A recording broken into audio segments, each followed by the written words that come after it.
MDH ಚನ masala. ಈಗ ಕಡಲೆ ಇರಲಿ, ಹಲಸಂಡೆ ಬೀಜ, ಕಪ್ಪು ಕಡಲೆ ಅಥವಾ ಬಿಳಿ ಕಡಲೆ, ಎಲ್ಲವೂ ಸ್ವಾದಿಷ್ಟವಾಗುತ್ತೆ. MDH. ನಮ್ಮ ಮೆಟ್ರೋ ಪ್ರಯಾಣಿಕರಿಗೆ ಗುಡ್ ನ್ಯೂಸ್ ಕೊಟ್ಟಿದೆ. ಸಂಕ್ರಾಂತಿ ಹಬ್ಬದ ದಿನವೇ ಮೆಟ್ರೋ ಪಾಸ್ ಜಾರಿಗೆ ತಂದಿದೆ. ಮೆಟ್ರೋ ನಿಲ್ದಾಣದಲ್ಲಿ QR ಕೋಡ್ ಆಧಾರಿತ ಪಾಸ್ ಲಭ್ಯವಿದೆ. ದಿನದ ಪಾಸ್, 3 ದಿನದ ಪಾಸ್ ಮತ್ತು 5 ದಿನದ ಪಾಸ್ಗಳನ್ನ ಪರಿಚಯಿಸಿದೆ. 1 ದಿನದ ಪಾಸ್ಗೆ 250 ರೂಪಾಯಿ, 3 ದಿನಗಳ ಪಾಸ್ಗೆ 550, 5 ದಿನಗಳ ಪಾಸ್ಗೆ 850 ರೂಪಾಯಿ ನಿಗದಿ ಮಾಡಿದೆ.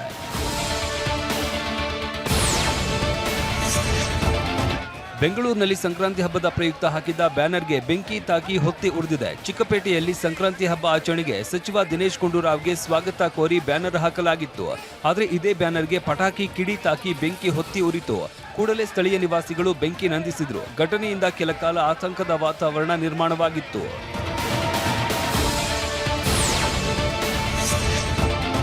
ಕೇಂದ್ರ ಸಚಿವ HD ಕುಮಾರಸ್ವಾಮಿ ಬಿಡದಿಯ ಕೇತಗಾನಹಳ್ಳಿ ತೋಟದ ಮನೆಯಲ್ಲಿ ಕುಟುಂಬದ ಜೊತೆ ಸಂಕ್ರಾಂತಿ ಆಚರಿಸಿದ್ದಾರೆ. ಪತ್ನಿ ಅನಿತಾ, ಪುತ್ರ ನಿಖಿಲ್, ಸೊಸೆ ರೇವತಿ ಹಾಗೂ ಮೊಮ್ಮಗ ಅವ್ಯಾನ ದೇವ್ ಜೊತೆ ಸಂಕ್ರಾಂತಿ ಹಬ್ಬವನ್ನ ಸಂಭ್ರಮಿಸಿದ್ರು. ವಿಶೇಷ ಚೇತನ ನೌಕರರು, KPTCL, ಬೆಸ್ಕಾಂನಲ್ಲಿ ಕರ್ತವ್ಯ ನಿರ್ವಹಿಸ್ತಾ ಇರುವ ವಿಶೇಷ ಚೇತನರು ಕುಟುಂಬ ಸಮೇತ ಸಂಭ್ರಮಕ್ಕೆ ಸಾಕ್ಷಿಯಾದ್ರು. ಬೆಟ್ಟಿಂಗ್ ಆಪ್ನಿಂದ ನಮ್ಮ ಕುಟುಂಬವು ಬೀದಿಗೆ ಬಿದ್ದಿದೆ. ನೀವ್ಯಾರು ಮೋಸ ಹೋಗೋಕೆ ಹೋಗ್ಬೇಡಿ ಅಂತ ನಟಿ ಕಾರುಣ್ಯರಾಮ್. ಕಾರಿನ ಸೈಲೆನ್ಸರ್ ಆಲ್ಟ್ರೇಷನ್ ಮಾಡಿಸಿದಂತ ಮಾಲೀಕನಿಗೆ 1 ಲಕ್ಷ ದಂಡ.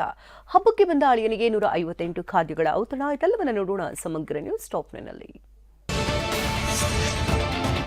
ನನ್ನ ತಂಗಿ ಬೆಟ್ಟಿಂಗ್ನಲ್ಲಿ ಸಿಲುಕಿ ಹಣ ಕಳೆದುಕೊಂಡಿದ್ದಾಳೆ. ನನ್ನ ತಂಗಿ ಸಾಲ ಮಾಡಿಕೊಂಡಿರುವ ಬಗ್ಗೆ ನನಗೆ ಗೊತ್ತಾಯಿತು.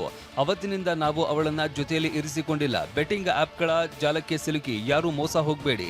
ಮಗಳು ದೂರವಾಗಿದ್ದರಿಂದ ನಮ್ಮ ತಂದೆ ತಾಯಿ ನೊಂದಿದ್ದಾರೆ. ನನ್ನ ತಂಗಿಗೆ ಸಾಲ ನೀಡಿರುವವರು ನನಗೆ ಬೆದರಿಕೆ ಹಾಕ್ತಾ ಇದ್ದಾರೆ. ನನ್ನ ತಂಗಿ ಬದುಕಿದ್ದಾಳೆ, ಆದರೆ ಎಲ್ಲಿದ್ದಾಳೆ ಅಂತ ನನಗೆ ಗೊತ್ತಿಲ್ಲ. ಸಾಲ ನೀಡಿದವರು ನಮ್ಮನ್ನ ಹಣ ಕೇಳಿದ್ರೆ ಎಲ್ಲಿಂದ ಕೊಡೋದು? ನಮ್ಮ ತಂದೆ ತಾಯಿ ಮತ್ತು ನಾನು ನೆಮ್ಮದಿಯಾಗಿ ಬದುಕಲು ಬಿಡಿ ಅಂತ ಮನವಿ ಮಾಡಿಕೊಂಡಿದ್ದಾರೆ. RTO ನಿಯಮ ಉಲ್ಲಂಘಿಸಿ ಕಾರಿನ ಸೈಲೆನ್ಸರ್ ಆಲ್ಟ್ರೇಷನ್ ಮಾಡಿಸಿದ್ದ ಮಾಲೀಕನಿಗೆ ಟ್ರಾಫಿಕ್ ಪೊಲೀಸರು ಶಾಕ್ ನೀಡಿದ್ದಾರೆ. ಬೆಂಗಳೂರಿನ ಹೆಣ್ಣೂರು ಸಂಚಾರ ಠಾಣೆ ಪೊಲೀಸರು ಕಾರು ವಶಕ್ಕೆ ಪಡೆದು ಮಾಲೀಕನಿಗೆ 1.11 ಲಕ್ಷ ರೂಪಾಯಿ ದಂಡ ವಿಧಿಸಿದ್ದಾರೆ. ಸೈಲೆನ್ಸರ್ ಆಲ್ಟ್ರೇಷನ್ ಮಾಡಿಸಿ ರಸ್ತೆಯಲ್ಲಿ ಕರ್ಕಶ ಶಬ್ದ ಮಾಡುತ್ತಾ ಓಡಾಡುವ ಮಾಲೀಕರಿಗೆ ವಾರ್ನಿಂಗ್ ಕೊಟ್ಟಿದ್ದಾರೆ. ಆಂಧ್ರಪ್ರದೇಶದ ಕುಟುಂಬವೊಂದು ಸಂಕ್ರಾಂತಿಯಂದು ಅಳಿಯನಿಗೆ 158 ಖಾದ್ಯಗಳ ಔತಣ ನೀಡಿದೆ. ಗುಂಟೂರು ಜಿಲ್ಲೆಯ ತೆನಾಲಿಯ ವಂದನಪು ಮುರಳಿ ಕೃಷ್ಣ ದಂಪತಿಯ ಮಗಳಿಗೆ ಇತ್ತೀಚೆಗೆ ಮದುವೆಯಾಗಿದೆ. ಮದುವೆ ಬಳಿಕ ಬಂದಿರುವ ಮೊದಲ ಸಂಕ್ರಾಂತಿಗೆ ಅಳಿಯ ಶ್ರೀದತ್ತಾಗೆ ಸಸ್ಯಾಹಾರ, ಮಾಂಸಾಹಾರ ಸೇರಿದಂತೆ 158 ಬಗೆಯ ಖಾದ್ಯಗಳನ್ನು ಉಣಬಡಿಸಿದ್ದಾರೆ. ಕಾಗಿನೆಲೆ ಮಹಾಸಂಸ್ಥಾನ ಕನಕ ಗುರುಪೀಠದ ಸಿದ್ದರಾಮಾನಂದಪುರಿ ಸ್ವಾಮೀಜಿಗಳು ಹೃದಯಾಘಾತದಿಂದ ದೈವಾಧೀನರಾಗಿದ್ದಾರೆ. ರಾಯಚೂರು ಜಿಲ್ಲೆಯ ದೇವದುರ್ಗ ತಾಲೂಕಿನ ತಿಂಥಣಿ ಮಠದ ಆವರಣದಲ್ಲಿ ಸಿದ್ದರಾಮಾನಂದ ಶ್ರೀಗಳ ಅಂತ್ಯಕ್ರಿಯೆ ನೆರವೇರಿತು. ನಿರಂಜನಾನಂದಪುರಿ ಶ್ರೀ ನೇತೃತ್ವದಲ್ಲಿ ಧಾರ್ಮಿಕ ವಿಧಿವಿಧಾನಗಳು ನಡೆದವು. ಕಣ್ಣೀರಲ್ಲೇ ಶ್ರೀಗಳಿಗೆ ಭಕ್ತರು ಅಂತಿಮ ವಿದಾಯ ಹೇಳಿದ್ರು.